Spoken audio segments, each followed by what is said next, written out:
where I'm going.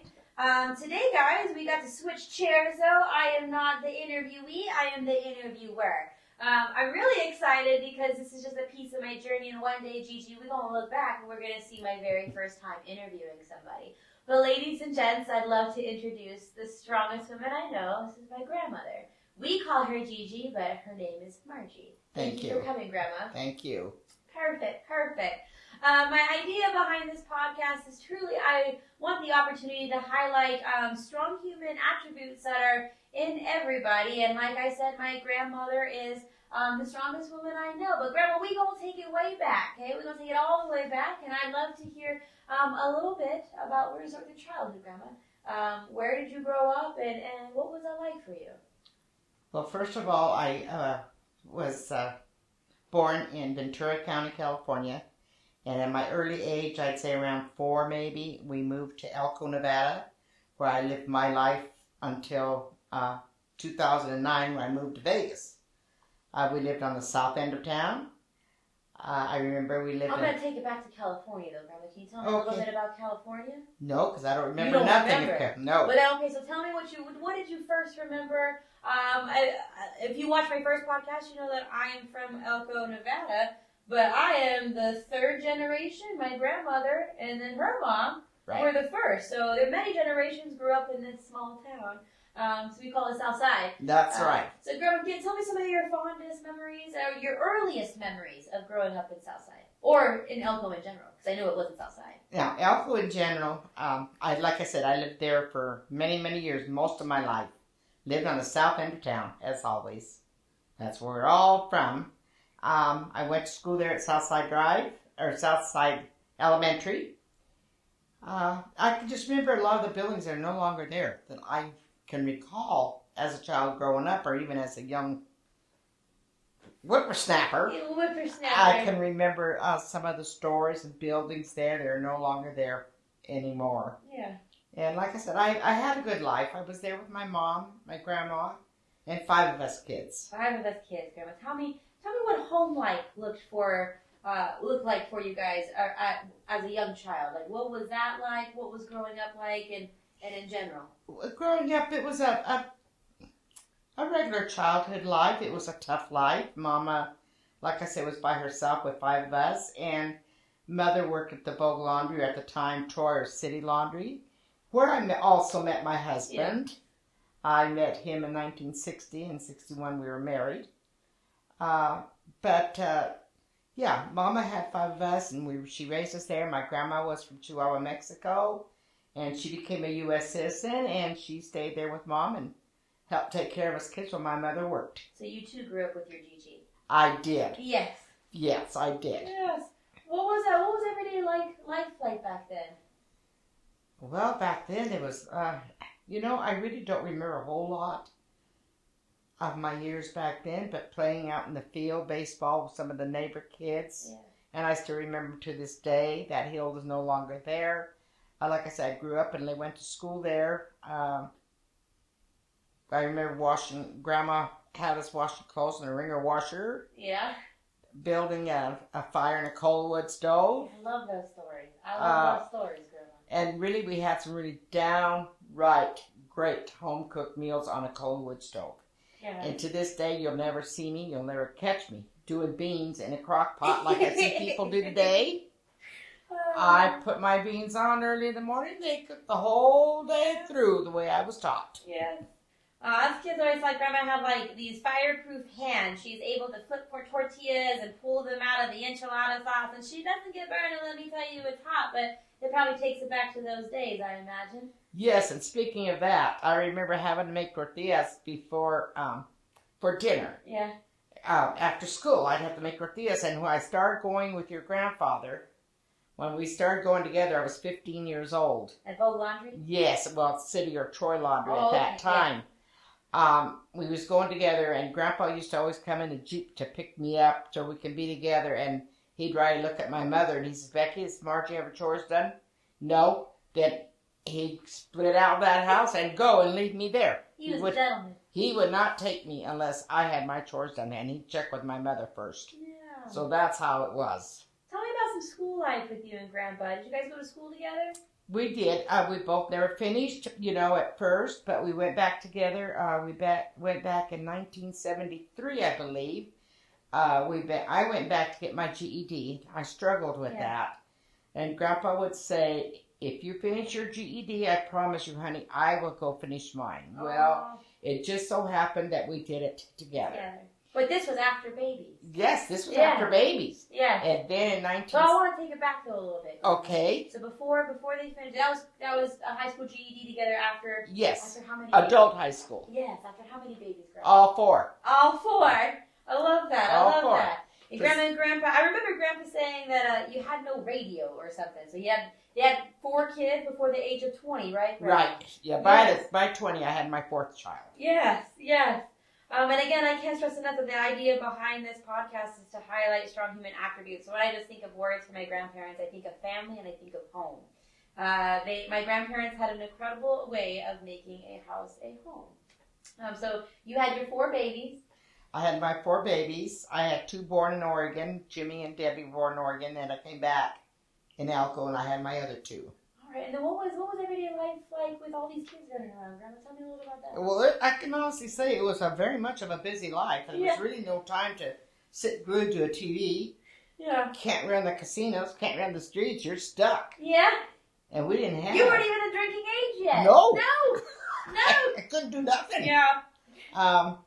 But like I said, I can remember us doing things, and as my kids were getting a little older, say around 7-ish and on up to their high school years, I found this one hobby that I really like, Trichem. It's liquid embroidering. Oh. And I'll tell you, that was the best thing I could have had, because my 3 children at the time, my husband and I, we'd sit around the table, we'd do Trichem painting. Trichem painting? Yeah, it's Trichem painting. It's Trichem painting. Yeah. Okay. And we did it on velvets. We did it on what, the patterns came in. We took them to enter them in the fair. Yeah. And we would have ribbons one way or the other. We just had a blast. And again, going to school, my husband and I, then my kids were also in elementary school, so they couldn't go out and play. So when they come home, we'd sit there. Mom, Dad, and the 3 kids sit there and do our homework together. Oh, that's cool. So that was really a big plus, because that showed them that we were there for them and they were for us. Nice. We were giving each other the strength to keep this going. Quality time. Right. Yeah. The best quality time I could have ever asked for. Yeah. You had 4 kids, Grandma, and you guys got your high school GEDs together. Yeah, we did. We got that 75, and in 76... Yeah, we both cap and gown, adult high school, Alpha High School. That was, because we should have been the class of 64. Okay. And then I went on from there and continued on to get my 2-year degree. And then I fell into the job at the college. At that time, it was Northern Nevada Community College. Yes. And I worked there for 15, 16 years. But I do remember, Grandma, we're going to take one step back. Okay. I remember you were a change girl at the casino. Oh, she was going to leave that part out. She was going to leave that part out. But yes, my grandma worked in college for quite so many years. But Grandma, what was the casino life like? How many years did you work there? I worked there 8 years. Okay, girl. And I had fun. I had fun. I was basically a change girl. Yeah. Packing a 50-pound belt like you don't do it today. Yeah. With coins and stuff. And then I did a little bit of cocktailing. Yeah. Did you wear the heels and stuff too, Grandma? Oh, yes, I did. Yes. And short skirts. Oh, yeah. Oh, yeah. And Grandpa's still at the laundry? And Grandpa stayed at the laundry, and when we retired, when he retired, he had 47 years into that Vogue laundry. Oh, man. 47. And he wanted to go 50, and I said, oh, no, you're not. Yeah. Yeah. You're not. We're out of here. We're out of here. Oh, man, Grandma. All right, so then we were done with the change girl. You got that job at the community college. What did you do there?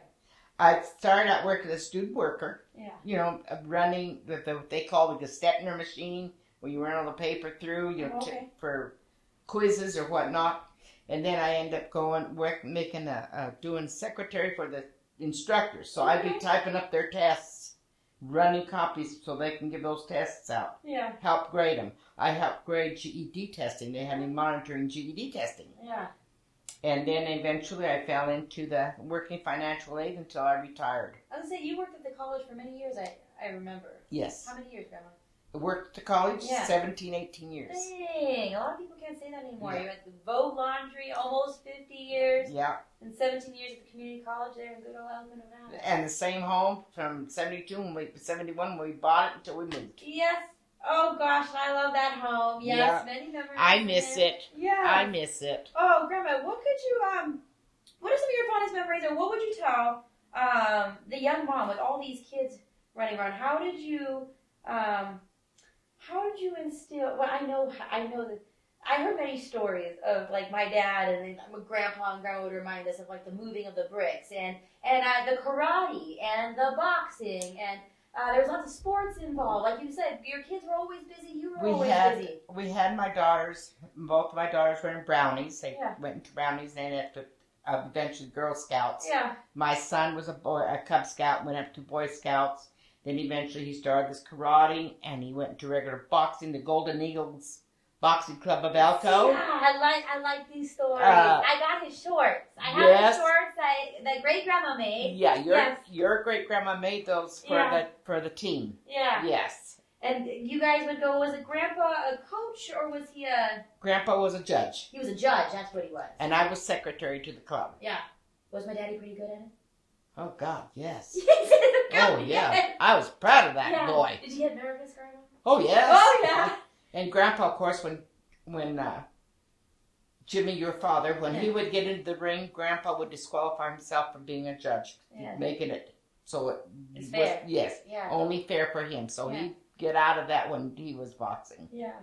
But we made many a trips. Yeah, we just piled in, and wherever he went for the boxing matches, we followed. Oh, He went to Yerington, he went to Winnemucca, he went to Carla, and we went all over the smaller places and just memories. What I like to, Grandpa would tell us, my dad would tell us, and you tell us. I like that there was like I guess a sense of discipline instilled in the kids from like a young age. But I think it was just Grandpa's and your ways of doing things, from the chopping of the wood to the moving of the bricks, Right. to hunting. They were big hunters. Yes. Very outdoorsy, but you worked hard. Oh, yes. Yes. Yeah. Yeah. Grandpa took them everywhere. Like I said, they went and looked for aluminum cans. They ran the dogs through in the hills. They go chop wood and pile it and bring it in, and then get packet it in piles in the yard. Bricks. They packed bricks. Yeah, the kids just did so much. We had them always involved in something. That's good, Grandma. That's good. They even did paper routes. Paper Or routes. actually not routes, but they'd go and sell papers. Okay. And I can remember your tia Karina. She would rub her face of snow, make her face real red, and then she'd go in and sell papers, and they felt sorry for her, so they'd give her a $5 bill for her. Go get a hot chocolate. She's making money hand over fist. Tia was smart. She's hustling. Oh, I see you, Tia. Okay. Oh, man. So I love that, Grandma. So we lived on Southside Drive. We worked as a change girl, then we moved to the college, and then your kids grew up and they moved away, and then you moved, Grandma. Where'd you guys move to? Well, we ended up, like I said, I've been in Elko all my life, and then we ended up leaving Elko in 2009. Yeah. We took her here to Las Vegas, guys. Yes. Yeah. Well, Dad didn't want us there anymore because we were by ourselves. We had nobody there, and he wanted us out of that Northern California cold. The winter, we just don't think we could have handled it. Yeah. Grandpa's health was starting to fail, and the doctors wanted him in a warmer climate, so Brought him to the sunshine. we brought him to the Sunshine Place, and look what we're getting here. Yes, yes. Grandma, what was the biggest transition going from a small town to a big city? It was a shocker. Yeah. It was very much a shocker. The only thing is that I got out of that is Grandpa took me. He chauffeured me everywhere. I didn't Still know a driving. gentleman. Yes. Yeah. He took me everywhere. I had to go. Maybe a doctor's grocery store. And even when Grandpa started, his health was failing and he was on his scooter. Yeah. Grandpa would get on that scooter and tootled right over to Smith's, and then I'd follow. Guys, it was dangerous. He'd go over the overpass on his scooter. Yeah. Yeah. We just did our thing like we normally would, Grandpa was gutsy. He just did what he had to do. Yeah. I love that. Did what you had to do, Grandma. And that's also some of my idea, like I said, is to highlight strong human qualities of everybody that I get the opportunity to interview. And I want to interview people and take some of the things that I learned and maybe the attributes that make you strong and put them in my toolbox, and take those home with me. So I like what Grandma says, you just do what you have to do sometimes. Grandma, how many years were you guys married? 60.5 years. 60.5 years. Not many people can say that, so you're truly an inspiration to many. And for being married for that long, Grandma, if you were to leave a wise woman such as myself or anybody that is married, what would you say? What would be like your message to making a marriage last that long? Well, to me, I think even though I was very young and when we were married, I really was looking over those vows before we really took the vows. And I really firmly, I instilled that, embraced it in me. And I knew I was going to have to do this. I would not have to, but I want to do this because I came from a broken home. Yeah. I wasn't going to see my children go through that if I could all help it, but we had to really work at it. Yeah. Like I say, marriage is not a piece of cake. It's not a 50-50. It's 100% both sides. Yeah. Period. Yeah. A lot of talking, a lot of communication. There'll be times that can get rough, but you just have to pick up the pieces, depending how it's going. Yeah. So, and I was just one of them that I was going to get it through. Oh, I love that, Grandma. Another big goal of mine today was to capture some of your fondest memories. So if you think about Grandpa and through all, I love it, and I don't know how to say this right. So I remember going to Grandpa's service. And I remember before that, everybody created a file on their phones because everybody has iPhones, and everybody contributed photos. And it took me a long time. Like right before the service, I finally wanted to contribute my photos. And by the way, I take a lot of pictures. But so did their whole family, and I think that's maybe probably get that from my grandmother. I finally looked through them, and what I thought that came to my mind were his seasons of life. And I love seeing all the different seasons. Like one of my favorite, like I wasn't even thought of yet, but like when my dad was in the military, my grandpa got these really cool like stripes in his beard, and he just looked so fierce. And then he went through the Lion King phase where he had this big white beard and he wore this big old cowboy hat. And the walking cane. And the walking cane, you know. And then the phases where he rode his scooter across the overpass to go to the store. You know, and even in his last days, how when you go to visit Grandpa and he couldn't even talk that much, and all he would ask for is my grandmother. Where is my wife? Where is my wife? So when you think about all these stages, and you know, obviously more than I do, and even beyond the military photo with the cool stripes, what were some of your favorite seasons of life with Grandpa? Like the things that you can just think back and you're like, oh, that was good stuff. I'll always remember that. Or I think mine was to start with at a very young age, like I said, 15. Yeah. Meeting with him, going with him, and we went he had a Jeep, an old Jeep. Yeah. He used to come pick me up from my house, but he'd always check with Mom and see if I had my work done. If I didn't, he'd take off and come back. Gentleman, yes. Weekends we'd go together, and he'd make wheelies in the river. At the time we had an open river where you in Alco, where you get down there. Yeah. And he'd pop wheelies down there. My cousin Roberta was with us at one time. I just had a hate time. We go to the outdoor motor view, as they call it, Alco Motor View. We went outdoors, and we used to pile the kids in the back. We'd make sandwiches and whatnot, and throw it all in there and get over there. Yeah. Oh. We were misers. We had to save money as much as we could. Yeah, but it was still fun. Yeah. Yeah, maybe even funner, perhaps, you know? Yeah. Yeah. Oh, man, that was good, Grandma. That was good. Let's see. So, in this stage of life, Grandma, because you yourself has had seasons. And then the seasons I remember, Grandma, is the seasons of all of us young cousins. Everybody will remember this, and my grandma making enchiladas, and we go steal all of the olives, and we run around the kitchen with them on our fingers. My grandma doesn't just make one batch of enchilada, guys. She, makes 9. So she chases for these olives, and that was a big, I remember that. Your home, Grandma, your house was always a home. It was always warm. Every holiday, she'd decorate the doors as big presents, and there was animatronics, and we'd dye Easter eggs in the back, and we'd have sleepovers in the back. I remember the parades.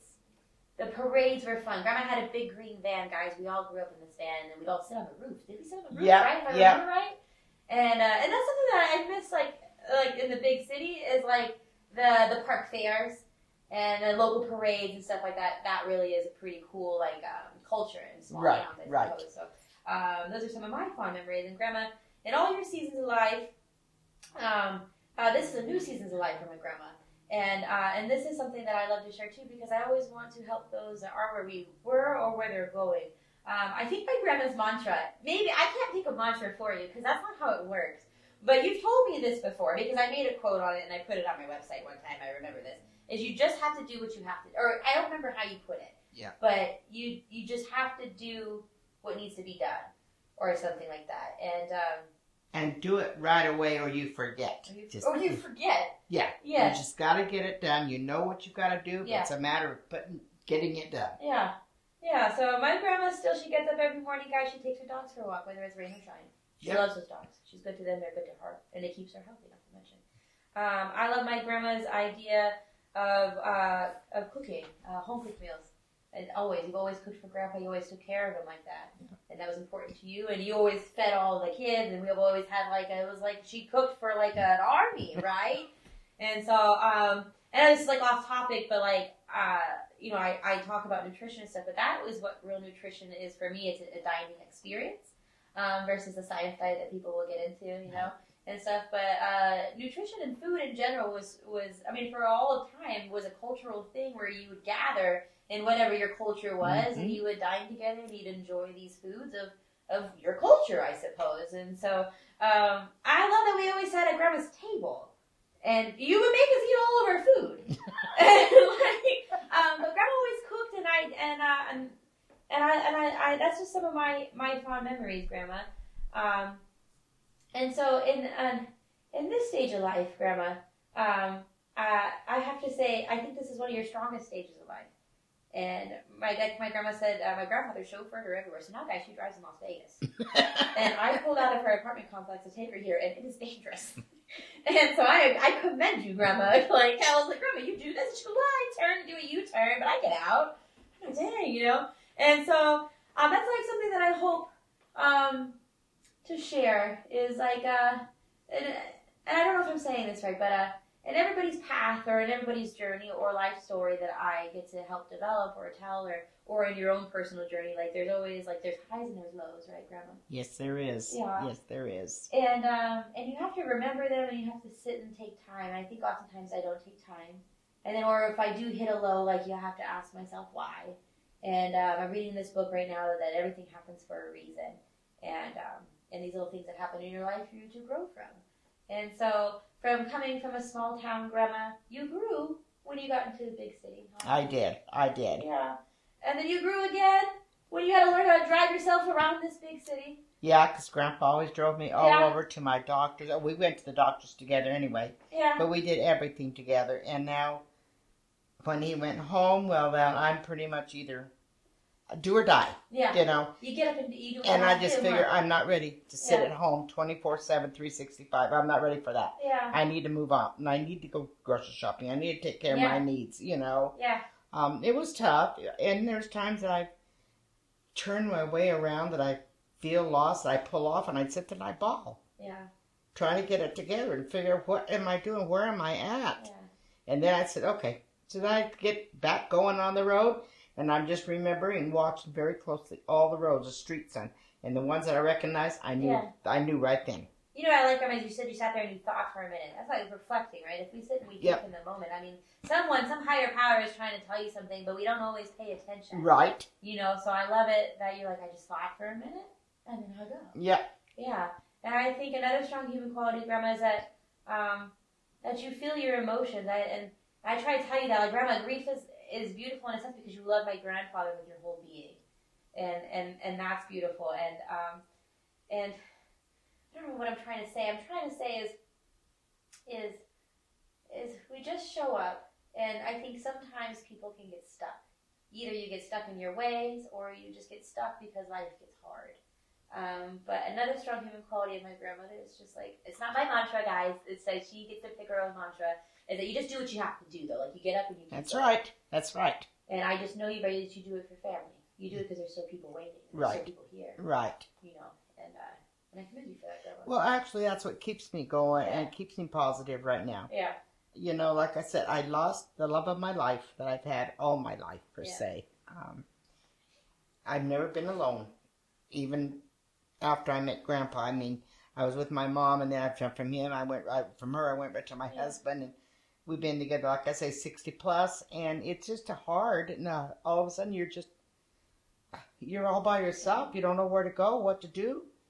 And I'm sitting there going through pictures, and I'm just crying, and I every night I give him a kiss goodnight. Yeah. I talk to him every night before Yes, I go to he's bed. there, You know, I Yeah. have my tears. I'm going through a lot of pictures right now, Yeah. and it's really hard, but I know he's looking down on me, and he's saying, "This is what you should be doing, honey. Yeah. Just keep on rolling. You've One got step the rest at a of them there. You got the rest of them. You got to keep going." Oh, Grandma. You know, he's waiting for me. Yeah. He's waiting for me. Yeah. So, Yeah. and like I say, and then with my kids, if you don't mind me, my children, I can't ask for more than what I have. I have been so blessed. Yeah. You got a legacy, though. Yeah, my Karina and Lonnie, my son-in-law, they're in Texas. They were here with me for a year, maybe 2 years prior to Grandpa really starting to come down. They would not leave me until the end came. And we all knew it was coming. How soon, we didn't know. Yeah. And then my son. Now my son's right basically about 30 minutes from me. And so we get together on Thursday nights. We try and make it for a Buffalo Wild Wing night like we've always done with Grandpa. And I love it when we go in there and he have a friend come in and, "Oh, come here. Yeah. I want to introduce you to my elders." Yeah. What? I mean, that's something that... I will always remember. Yeah, and I love it. His mannerisms. Yes, and I love it. Yeah. And like I say, Karina calls me very often. I mean, she tries to call every day, if not every 2 days. Yeah. Jimmy calls me 3 times a day, ever since Grandpa's passed. Yeah. They haven't left me alone. They've been right there for me. Yeah. You call and check on me, you know. But I have them all over, you know. Like I said, Karina's in Texas, and my Brianna's in New York, and Katrina's in Oregon, and got Tyler and everybody in Arizona, and then we got here. So, you know, we're all scattered, but they all rally around me. And you don't know how much that means to me. And I know Grandpa's happy to know that. We have a big family. Yes, we do. Very blessed in that sense. Yeah. Grandma, I want to ask you a question, and this is what's really cool, because everybody will have a different answer. And this is just a general. What attributes or what qualities do you feel like make a strong human? And I ask this, guys, because for me, I feel like strong human has nothing to do physically. I think it has everything to do with mentally, how you overcome adversities, how you get over obstacles, how you face your fears, how you stand up again, and how you just do what you have to do. And so, Grandma, for you, what would you say makes a strong human? I think for me, it's just trying to pull myself forward, keep moving forward, which has been the hardest thing for me. Like I said, I've never been alone. So this has been a struggle. And I keep telling myself in my mind, okay, Margie, one day at a time, one step at a time. It doesn't go like it should go, like you think it should go. It's one day at a time. It's all you can do. And one step forward, no 2 steps back. Yeah. Keep going on forward. Yeah. You know, and I think that's been the biggest thing for me is I keep telling myself that. Yeah. Because that's the only thing that's going to keep me going. I have to move forward. I can't go back. Oh, Grandma, that was Nothing's going to help me by bringing him back and going. You know, we just have to move forward. We know that he's at peace. He's at rest. I feel at peace knowing he's not sick anymore. Yeah. You know, and like I say, he's looking down, and that makes me stronger too. Because I keep telling myself, he's watching you. Yeah. I have this one picture of him at home. Yeah. And that picture, I swear, that man's looking and right following me everywhere. No matter where I go in that room, his eyes seems like they're right on me. Yeah. And that has really helped me. Yeah, he does keep going on. Yeah. Oh. Yeah, he's watching me. See, he's making sure I'm doing my thing. Yeah. Oh, Grandma, I love that. I love that. And again, that is my whole... that's my whole concept. Is I love to, like I said, interview I'm slowly going to be interviewing people, and I want to hear how they overcome their adversities, what their idea of strong is, and again, because Grandma, your message could touch somebody else that is where you are or where you're going, and could help them maybe put one foot in front of the other. Right. And there's one thing I always say: live each day to its fullest, because tomorrow may never come. Oh. That is always stuck in my mind. Yeah. So live for it while you can. Yeah. You don't know when that end's coming. Oh, Grandma, that's good stuff right there. Yeah. Well, I have to say, thank you for joining me today. This is my third time, I think, in the studio, and my grandma's first. So we're checking the boxes, guys. We're growing together right now. Is there anything else, Grandma, that you wish to share? Sweetheart, I just don't really see a whole lot more other than that was beautiful. Just continue with my life the best that I can. I've been blessed. Yeah. I've been so blessed with my children, my grandchildren, now all my great-grandchildren. Yeah. I couldn't ask for more blessings than that. And like I said, all my kids have rallied around me. They've been by me through all this, even though most of them are away. Yeah. They still call me. They still worry about Mama and are you doing okay? Are your health, Mama? You doing? You know, I can always say, and like I said, Lottie and Karina has been with me through thick and thin, and now Jimmy has pretty much taken over, and I couldn't ask for more. Yeah. I can't. Well, Grandma, I must say I wouldn't be sitting in this chair had it not have been for you, like literally and figuratively. My grandma's always been there to help me through school. My grandbabies, her grandbabies, my babies would play around her coffee table as I did all my homework. I would have never finished homework. Grandpa, we were talking about, would chauffeur me around Las Vegas when I got my first job because I was terrified of driving. So he was the grumpy, what was he? Grumpy taxi. He was the grumpy taxi because he would take me to work, and I worked downtown. And I was terrified of getting on the freeway. And then I'd call Grandma. I'm like, hey, Grandma, I literally called her yesterday. You want to go on my podcast? And she's like, well, absolutely, sure. I don't know what I'm doing. I said, neither do I. So I have to say you're a huge inspiration in my own growth journey, Grandma. Thank you. Thank you for that. And thank you for this opportunity. I thank you, sweetheart. Yeah. At the end of every episode, I always like to leave people with a message on what I'm learning. And like I said, I'm recently reading this book that everything happens for a reason. And do we always listen to those reasons? Probably not. But if we're more cognitive, like if we take these bumps in the road, there's lessons to be learned, and maybe they are gems rather than bumps in the road, you know, and we flip the perspective on it. It allows you to embrace these bumps in the roads and these hardships. And I think that's really how someone grows, is how you get over them. Sometimes I would get stuck, but anymore I'm like leaping. I'm going to leap and keep leaping. And so that was a pretty cool book and stuff that I was learning about this week. Another thing that I was learning is how not to compare. I have big dreams, and the whole idea of this podcast, guys, is to inspire anybody to do big dreams. My podcast started in my 4-door Nissan Altima. That was a year ago.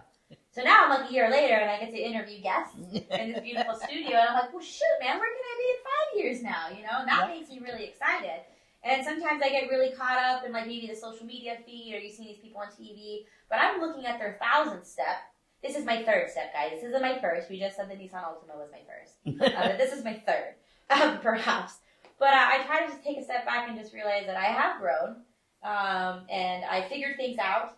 And I will let you guys in on a little inside note. This is take 2 of the podcast. The first one we ran all the way through. It did not record. So my grandma, being the awesome Gigi that she is, she goes, well, let's just do it again. I said, all right, cool. So I look forward, Grandma, looking at my 50th interview and then rewatching this one and just seeing and how I grew. So again, I thank you for your time today, Grandma. And I also like to close every episode with, if you have any questions, guys, that you'd like me to answer, or if you too would like to be on my podcast, if you have something to share, I would love to interview you. You can reach me at Coach Jamie at stronghumantraining.com.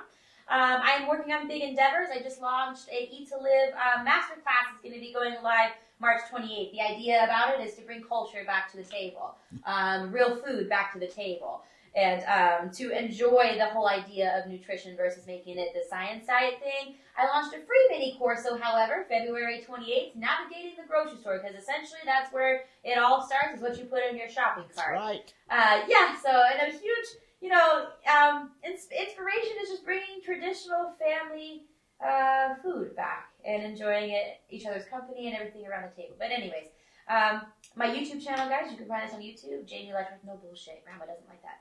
But you can find me there on YouTube. And if you like to watch a dreamer dream, go to my Instagram at Life's Peachy. You can see me from the very beginning of my dream till now. That's always fun to watch the whole story. StrongHumanTraining.com if you too want to grow and experience a paradigm shift. We utilize fitness, nutrition, and reflection to help one grow. Much love, Coach Jay. Thank you, Grandma, for your time today. Thank you. We're out.